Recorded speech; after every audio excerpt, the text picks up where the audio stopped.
Laba diena. Šioje demonstracijoje parodysime, kaip sistemoje pratęsti senoje sistemoje vykdytą pirkimą, kuris vykdomas keliais žingsniais. Pavyzdžiui, vykdote skelbiamas derybas ir senoje sistemoje jau yra susipažinta su paraiškomis. Arba jau laukiate pirminių pasiūlymų pateikimo. Taigi, pradedame nuo pirkimo sukūrimo ir spaudžiame sukurti naują pirkimą. Ir mūsų pirkimo kūrimo aplinka prasideda nuo pirkimo susiejimo su pirkimų suvestinės nuoroda. Paspaudžiame paieškos ženkliuką ir per paiešką arba pirkimo pavadinimą susirandame mums reikiamą pirkimą. Jeigu suvestinėje kyla klausimų, kaip nustatyti pirkimo būdą, ar rašyti tą originalų pirkimo būdą, kurį pasirinkote skelbdami pirkimą sename CVPIse, ar vis dėlto neskelbiamų derybų būdą, kurio pagrindu kursite pirkimo pratęsimo aplinką, tai rekomenduojama pasirinkti originalų senąjį tą pirkimo būdą ir tiesiog aprašyme pažymėti, kad tai bus tęsiamas pirkimas naujoje aplinkoje po, sakykime, paraiškų pateikimo stadijos. Demonstraciniais tikslais aš pasirinku bet kurį pirkimo būdą, kadangi jį po to galėsiu koreguoti. Ir matome, kad nemažai laukų jau yra užsipildę. Toliau būtina užpildyti pirkimo pavadinimą ir čia rekomenduoju iš skaidrių paimti pirkimo pavadinimą, įrašyti senojo CVPIso pirkimo numerį, parašyti tokį patį pirkimo pavadinimą, kokį nurodėte ankstesnėme pirkime ir pakeisti jūsų pirkimo būdą, pavyzdžiui, kad jūs vykdėte skelbiamas derybas. Toliau aprašyme taip pat galite nukopijuoti informaciją, kad ši pirkimo procedūra yra tęsiama tiesiog iš senojo pirkimo. Tai nurodote, kada jūsų pirkimas paskelbtas vietoj X-iukų, taip pat jūsų senojo pirkimo numerį ir nurodote, kad, pavyzdžiui, neskelbiamų derybų aplinka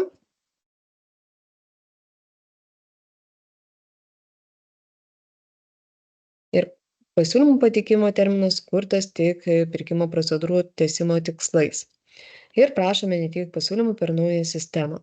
Tai šitą informaciją koreguokite priklausomai nuo jūsų pirkimo stadijos.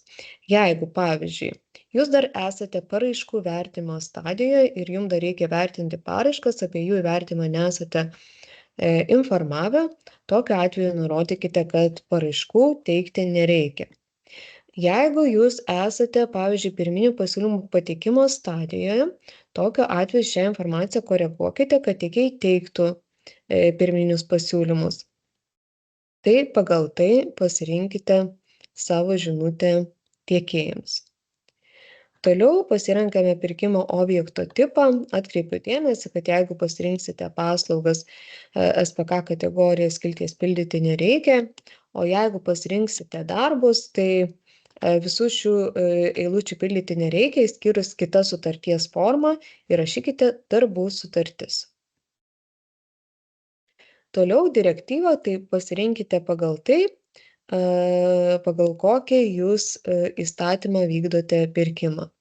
Klasikinė direktyva atitinka viešųjų pirkimų įstatymą, komunalinės paslaugos atitinka komunalinių sutrumpintai pirkimų įstatymą, koncesija koncesijų įstatymą ir gynyba, tai pirkimus atliekamus gynybos ir saugumo srityje. Ir tuomet pirkimo būdą neskelbiamas derybas.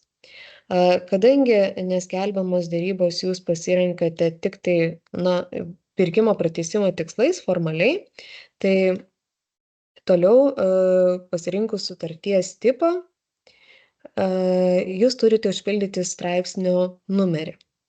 Tai šitoje vietoje, jeigu jūs pasirinkote klasikinę direktyvą, tai rekomenduojam pasirinkti 32 straipsnio antros dalies B punktą, tai ši. Jeigu komunalinio, tai 50 straipsnio pirmos dalies C punktą, jeigu gynybos, tai 28 straipsnio pirmos dalies E punktą.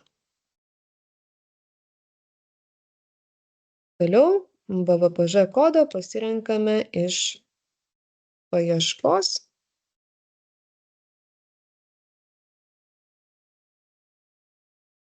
Demonstraciniais tikslais pasirinku bet kurį BVPŽ kodą. Ar laimėtojas nustatomas kiekvienam objektui? Čia visą laiką renkamės ne ir atkreipiu dėmesį, kad šitas punktas yra ne apie pirkimą skaidymą į dalis, tiesiog jis visą laiką pasirinkamas ne, kol kas mes šio funkcionalumo nenaudojame. Numatoma pirkimo vertė įrašoma numatoma pirkimo vertė, jeigu jinai buvo viešinta ir jūsų pirkimo dokumentuose. Jeigu jūs jos neviešinote, čia nurodote 0. Pasiūlymo vertinimui naudojama vertė, tai yra ta vertė, kurią CVPI vidiniuose dokumentuose užfiksavote, kaip vertinama, kad jums pasiūlymai bus per dideli ir nepriimtini. Tai pasižiūrėkite, kokią vertę esate užfiksavę ten ir ją taip pat pateikite ir čia. Toliau, ar pirkimas virš ar žemiau tarptautinio pirkimo vertės ribos, tai reiškia virš, jeigu virš tarptautinio pirkimo vertės ribos, žemiau, jeigu jūs atliekate supaprastintą pirkimą. Prašymą pateikti paaiškinimą terminas, tai atkreipiu dėmesį, kad data pasirenkama spaudžiant ne ant kalendoriaus, o ant lauko. Šitas mygtukas yra neaktyvus, jūs turite paspausti ant lauko. Ir toliau jūs pasirenkate datą. Tai jeigu iš tikrųjų dar nėra pasibaigęs prašymų pateikti paaiškinimą terminas, numatote realų terminą, koks yra numatytas pagal jūsų pirkimo dokumentus. Jeigu vis dėlto tas terminas yra pasibaigęs, tai nustatykite trumpą terminą, kad ir vienos dienos ar netgi pusdienio, kad tiesiog procedūros tęsimo tikslais jis pasibaigtų.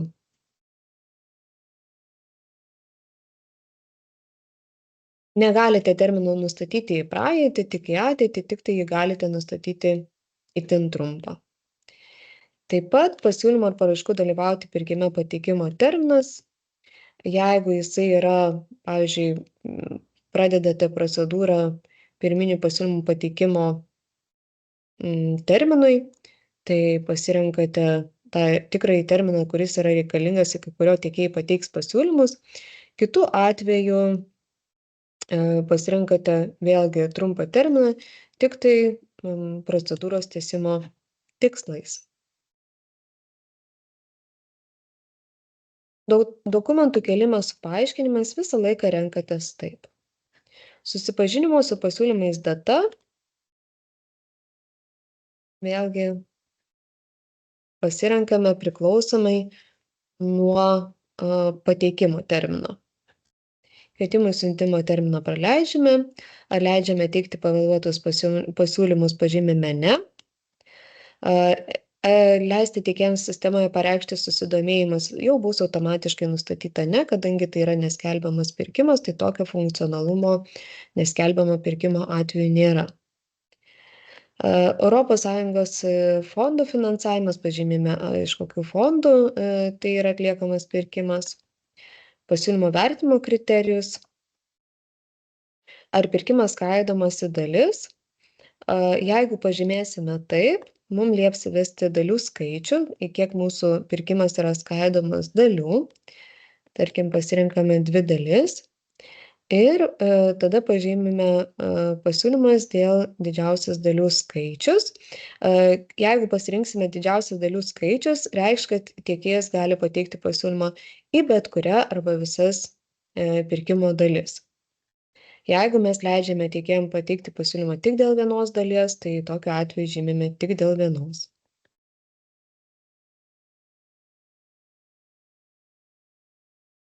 Ar leidžiam pateikti alternatyvius pasiūlymus? Sutarties trukmė skyrus pratęsimus, tai pasižiūrėkite pagal jūsų sutarties sąlygas, kokia numatyta sutarties trukmė. Pasiūlymo galiojimo terminas dienomis, vėlgi pagal jūsų pirkimo sąlygas. Skelbimo kalba lietuvių ir asmenų susipažįstančių su pasiūlymais skaičius rekomenduoju nurodyti 1. Spaudžiame sukurti pirkimą. Čia nurodo, kad ne visa informacija galės būti koreguojama ateityje, tai būkite tikri, kad suvedėte teisingą informaciją.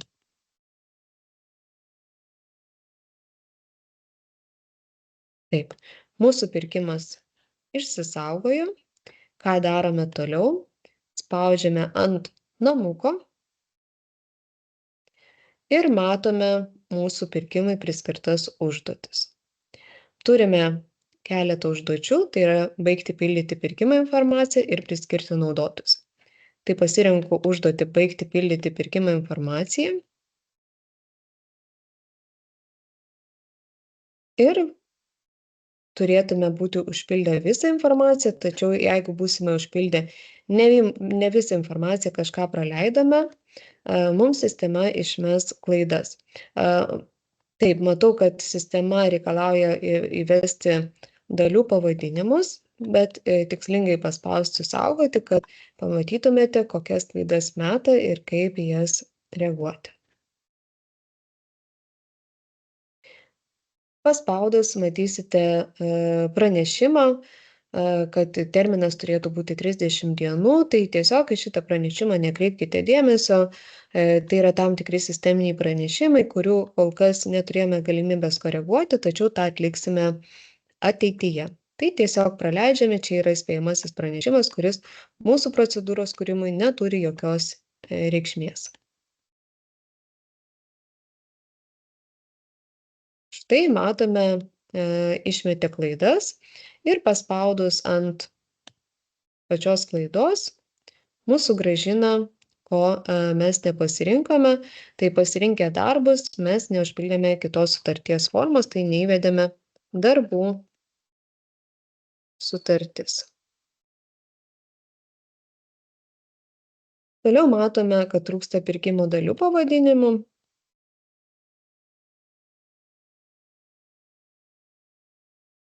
Ir įvedame pavadinimus. Aš pavadinsiu labai paprastai, jūs būtinai pavadinkite pagal savo pirkimo realią informaciją. Ir spaudžiame įsaugoti pakeitimus.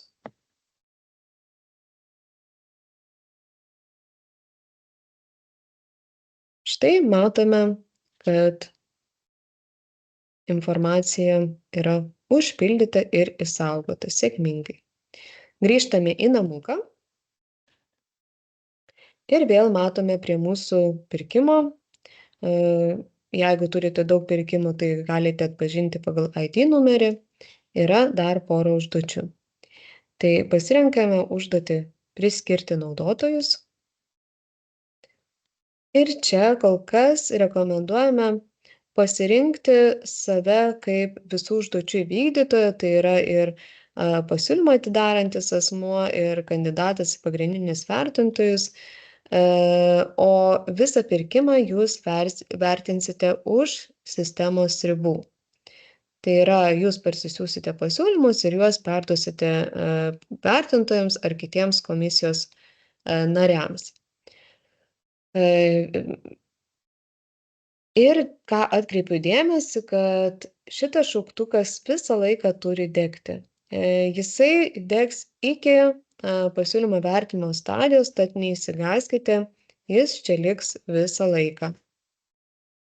Toliau einame į namuką. Ir matome, kad užduotis priskirti pasiūlymus atidarančius asmenys jinai liko. Ir kaip ir minėjau, kaip degantis šauktukas, taip ir šita užduotis jums liks visą laikotarpį. Pasirenkame užduotį patvirtinti nešališkumo deklaraciją. Ir čia jūs patvirtinate, kad esate nešališkas šitame pirkime. Paspaudžiate priimti ir išsaugoti. turime dar 2 užduotis. Minėjau, šita užduotis visą laiką išlieka, jūs jau ją įvykdėte, spaudžiate nustatyti pirkimo eigą.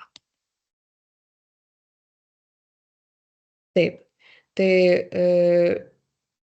jau sistema pati išmetė ne sistemoje sukūrimas, jūs tik tai pasirenkate, kad jūs sistemoje susipažinsite su pasiūlymais ir nustatote pirkimo eigą.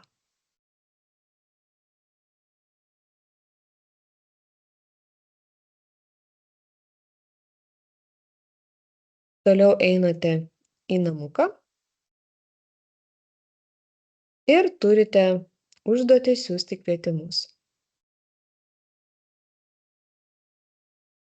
Taip, čia sukūrėme kvietimus ir, pavyzdžiui, parašome, kad tai yra tęsiamas pirkimas sename savo paiso numeris, pirkimo stadija tokia ir prašome nurodyti, kokius veiksmus tiekėjai turi atlikti.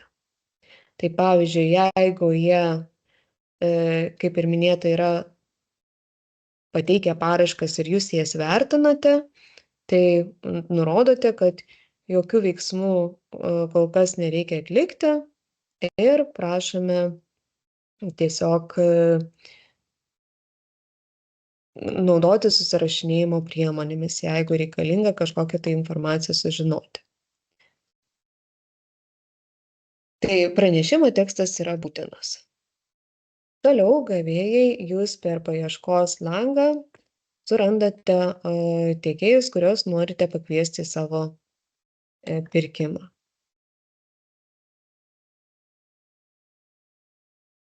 Taip, ir pavyzdžiui, turime tiekėjų sąrašą pagal mūsų raktinius žodžius. Jeigu matote degantį šauktuką, štai kaip šio tiekėjo, tai reiškia, kad tiekėjas dar yra nebaigęs savo registracijos. Ir greičiausiai jums jo pasirinkti net neleis. Tai turite susiekti su tuo tiekėju ir pasidomėti, ar jo administratorius prisijungia, o galbūt viešųjų pirkimų tarnyba dar tvirtina jo registraciją. Viešųjų pirkimų tarnybos registracijos patvirtinimas šiai dienai trunka tikrai neilgai, iki pusdienio, tai galbūt tiekėjo tiesiog administratorius dar nėra prisijungęs. Tai pasirenku norimus pakviesti tiekėjus ir ką noriu atkreipti dėmesį, jeigu jūs kažkokį tai tiekėją, pavyzdžiui, pamiršot, praleidot, jūs galėsite koreguoti šitą informaciją, bet siųsdami kvietimą nepamirškite pridėti vėlgi tuos pačius tiekėjus, kadangi po to, jeigu jūs įsiūsite tik tai tam, kurį norite pridėti, šie tiekėjai dings iš sistemos. Tai visą laiką siunčiate visam sąrašui kvietimą. Datos persikėlė iš pirkimo aplinkos jau sukurtos, na ir išsiunčiame kvietimą. Vėlgi, nekreipkite dėmesio į pranešimą, jisai jums tęsti pirkimo netrukdo.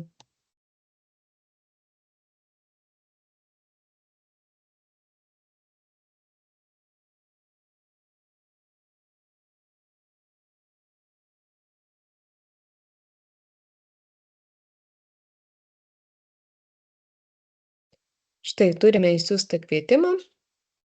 Jeigu reikia pridėti pirkimo dokumentus, tai tiesa, prieš siunčiant kvietimą tą galite padaryti štai čia ir spaudžiate pridėti pirkimo dokumentus, parašote pavadinimą, pasirenkate kalbą, aprašymą ir statusą galutinis, kadangi jūs pridėsite galutinius dokumentus.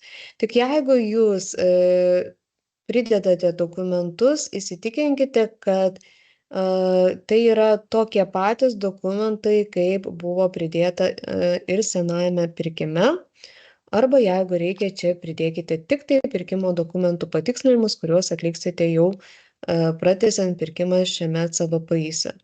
Tai galite pridėti ir senuosius dokumentus, tačiau to padaryti nėra privaloma. Tai jeigu mes pridedame, pasirenkame dokumentą,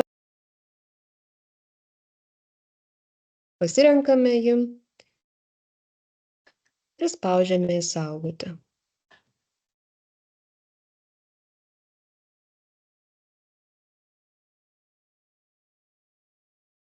Taip, jeigu mums reikia redaguoti kvietimą, spaudžiame mygtuką redaguoti kvietimą ir kaip ir minėjau, galime kažką tai papildyti, pridėti ir pasirinkti daugiau tiekėjų, bet kaip ir minėta, tada ir buvusius tiekėjus reikia palikti. Skelbimo pildyti jums nereikia, kadangi jūsų pirkimas jau buvo paskelbtas ir skelbimas yra, taigi jokio skelbimo jums šioje vietoje pildyti nereikia ir matote, jums laukas bus neaktyvus. Grįžtame į namuką ir matome, kad daugiau jokių užduočių su šiuo pirkimu mes neturime, išskyrus, kaip ir minėjau, priskirti asmenis. Ką tai reiškia? Kad reiškia, prasidėjo pasiūlymo arba paraiškų pateikimo terminas priklausomai nuo jūsų pirkimo stadijos ir mes tą pirkimą surasime prie mano pirkimų sąrašo. Štai matote, jisai atsidūrė čia ir jisai bus čia iki kol baigsis pasiūlymų pateikimo terminas plus 30 minučių. Su pasiūlymais visą laiką galima susipažinti, tik tai 30 minučių pasibaigus pasiūlymų pateikimo terminui. Toliau prisijungiame prie tiekėjo aplinkos, kad matytume, kaip jūsų pirkimą matys tiekėjas. Tai tiekėjas visų pirma į savo elektroninio pašto dėžutę gaus pranešimą, kad jis yra pakviestas į šį pirkimą. Prisijungęs prie sistemos, jisai turėtų nueiti į pirkimų valdymą, mano pirkimų sąrašas ir štai mato jūsų pirkimą. Jį atsidaro ir kvietimo tekstą gali patikrinti prie pirkimo dokumentų kvietimai ir išsiskleisti. Kaip ir minėta, čia matysis visa informacija ir pirkimo dokumentai.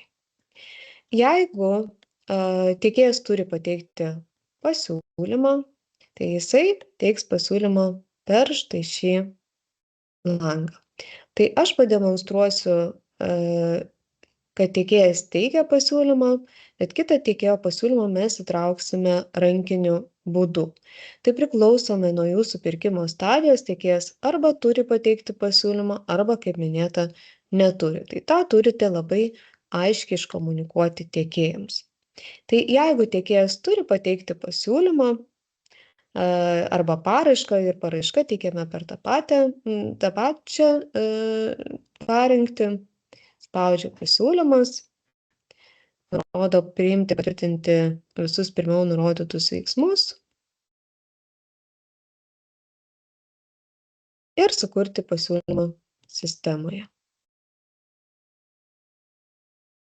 Įveda pavadinimą, pavyzdžiui, pasiūlymas, spaudžia įsaugoti. Ir jeigu tiekėjas jums komunikuoja, kad niekaip negaliu pateikti pasiūlymo, greičiausiai jisai nėra paspaudęs štai šito raudono redagavimo mygtuko. Jisai jį turi paspausti ir paspausti redaguoti. Ir štai jisai gali jau pridėti pasiūlymus. Tuomet spaudžia failo ikoną, įkelia pasirinktą dokumentą, spaudžia atidaryti, spaudžia įkelti, atgal ir ypatingai svarbus žingsnis pažymėti tą dokumentą ir paspausti išsaugoti. Štai turime prikabintą dokumentą. Ir jeigu viskas yra užpildyta, spaudžiame pateikti. Kas yra svarbu, tai jeigu yra kelios pirkimo objekto dalys, tai tiekėjas tiesiog turi nurodyti, kuriai pirkimo objekto daliai koksai dokumentas yra skirtas.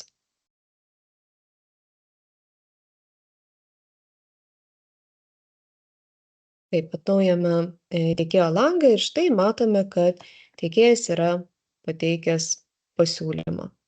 Jeigu tiekėjas čia nemato kažkokios informacijos, vadinasi, jis kažką tai, kažkurį žingsnį praleido. Sveiki, tai mūsų pasiūlymo pateikimo terminas jau pasibaigė ir galime susipažinti su pasiūlymais.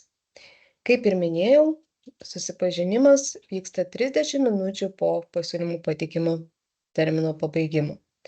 Ir kai galime susipažinti, prie užduočių sąrašo vėl matome užduotį susipažinti su pasiūlymais.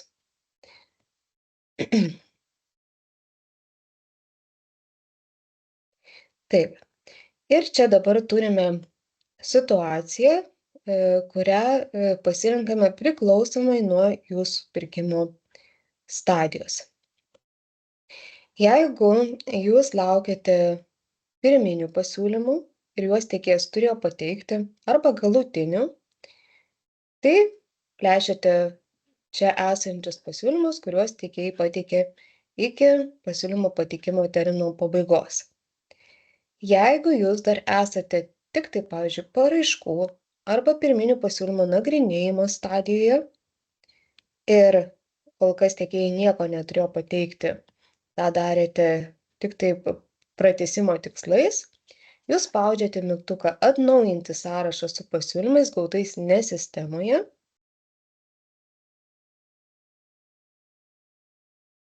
Taip, čia matau tuos tiekėjus, kuriem atsiunčiau kvietimų ir pasirenku tiekėją, kurio paraišką pasiūlymą aš esu gavęs ir noriu toliau tęsti su juo pasiūlymo vertinimo procedūras. Turime įrašyti pasiūlymo pavadinimą, taip pat paprasčiausiai galime parašyti pasiūlymus. Ir kitos informacijos mes galime nepildyti. Spaudžiame išsaugoti. Ir matote, atsirado ir kito tiekėjo pasiūlymas pateiktas ne sistemoje. Tokiu atveju, jeigu yra daugiau tiekėjų, kuriuos norite įtraukti, spaudžiate pliuso ženklą ir visus tiekėjus įtraukite vienu metu. Ne po vieną, bet vienu metu.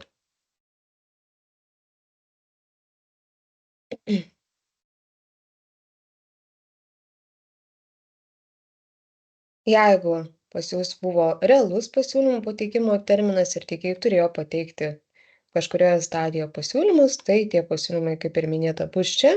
Ir tokiu atveju, kai jau turite visų tiekėjų sąrašą, pažymite visų tiekėjų pasiūlymus ir spaudžiate pateikti pasiūlymų sąrašą. Dar kartą patvirtinome. Ir turime atidarytus pasiūlymus. Ką darome toliau? Toliau einame į namuką ir matome užduotį patikrinti interesų konfliktą. Priimame, kad interesų konflikto neturime.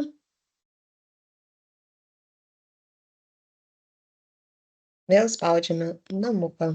Turime žingsnį įvesti pirkimo vertinimo rezultatus. Kadangi turėjome dvi pirkimų dalis, čia matome rezultatus, turėtume įvesti kainą arba tiekėjui suteiktų balų sumą, o jeigu esam paraiškų stadijoje, tai apskritai kol kas jokių tiekėjo pasiūlymo vertinimų tiek kainos prasme, tiek balų prasme nėra, tai galime nurodyti po 0 ir arba patvirtinti, arba atmesti tiekėją. Tai jeigu mūsų abudu tiekėjų pasiūlymai yra tinkami, spaudžiame išsaugoti kaip galutinį pasiūlymą. O tiekėjo pridėtus dokumentus mes matome štai čia. Jas galime parsisiųsti ir peržiūrėti. Atsidarę zip failą. Spaudžiame išsaugoti.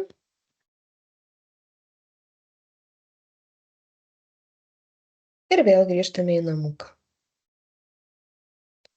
Toliau yra pasiūlymo eilė prieš atidėjimo laikotarpį. Matome, kad abudu mūsų tiekėjai patvirtinti, spaudžiame išsaugoti. Vėl grįžtame į namuką. Turime užduotį paskelbti vertinimo rezultatus ir mes rekomenduojame šitą žinutę praleisti ir tiekėjam vertinimo rezultatus išsiųsti per mum įprastas susirašinėjimo priemonės, kurias rasite pirkimo meniu susirašinėjimas. Ir čia rasite iš tikrųjų visą pirkimo informaciją, tiek pirkimo dokumentus, pasiūlymus ir visą kitą, kas yra jums aktualu. Tai spaudžiame mygtuką tęsti nesiunčiam pranešimų ir tiekėjam pranešimus išsiunčiame per susirašinėjimo priemonės. Pavyzdžiui, tą padarome čia. Taip, kūrėme naują pranešimą. Laimė ir pasiūlymų eilė. Jeigu reikia, pridedame dokumentus. Jeigu žymite, kad informacija konfidenciali, laiške turėtumėte nurodyti, kaip tiekėjas turėtų elgtis su ta informacija. Čia dažniausiai aktualu gynybos ir saugumo srityje vykdomiems pirkimams. Arba iš tiekėjo pusės, kai jis uždeda konfidencialų, tai jums įvertinti, kurios pasiūlymo dalys yra konfidencialios. Ir pažymite, ar siųsti visiems prie pirkimo prisijungusiems tiekėjams, tai kadangi mes siunčiame pirkimų eilę, pažymime taip. Taip ir pasirinkam pasiųsti.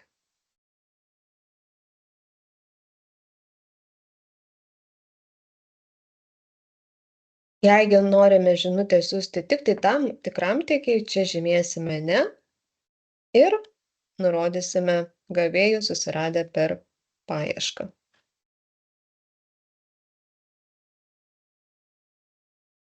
Toliau grįžtame į namuką. Matome, užduočių nebėra. Ką tai reiškia? Tai reiškia, kad prasidėjo atidėjimo terminas. Jeigu dar nelaikas jums išlaukti sutarties atidėjimo termino, spaudžiate prie savo pirkimų sąrašo ir, pavyzdžiui, jūs įvertinote paraiškas ir išsiuntėte tiekėjam rezultatus apie paraiškų įvertinimą ir kviečiate teikti pirminius pasiūlymus. Tai keliaujate į savo pirkimą ir čia yra parinktis netaikyti atidėjimo termino. Spaudžiate ją ir ką tai reiškia, kad jūs atidėjimo terminą nutrauksite. Rodo, kad atidėjimo laikotarpis sėkmingai nutrauktas ir grįžtame į namuką. Mūsų prašo nustatyti pasiūlymo eilę po atidėjimo laikotarpio, tai kadangi kol kas mes esame dar ne įvertinę pasiūlymą, tiesiog spaudžiame išsaugoti.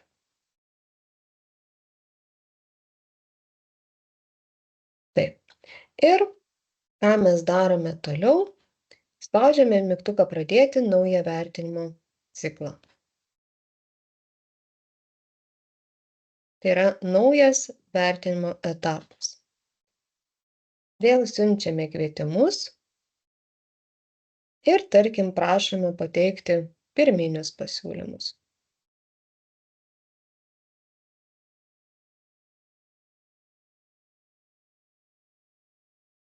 Matome tuos pačius gavėjus, kurių eilę patvirtinome.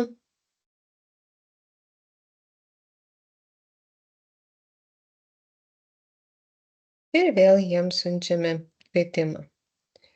Ir nurodome prašymą pateikti paaiškinimą terminą.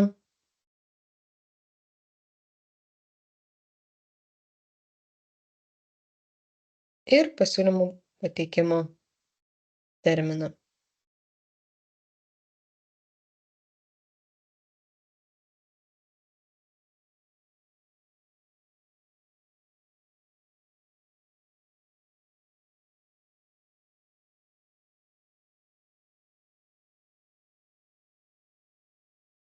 Ir matome sukurtą dar vieną kvietimą į kitą pirkimo žingsnį. Tai toliau visas vertinimas vyksta identiškai, tik tai jau turėsite visus pasiūlymus, visus tiekėjus, kurių pasiūlymus vertinsite, todėl tolimesnių žingsnių jau nebedemonstruosiu. Tai tikiuosi, kad ši informacija jums buvo naudinga ir padės pratęsti pirkimo procedūras. Dėkoju ir sėkmingų pirkimų.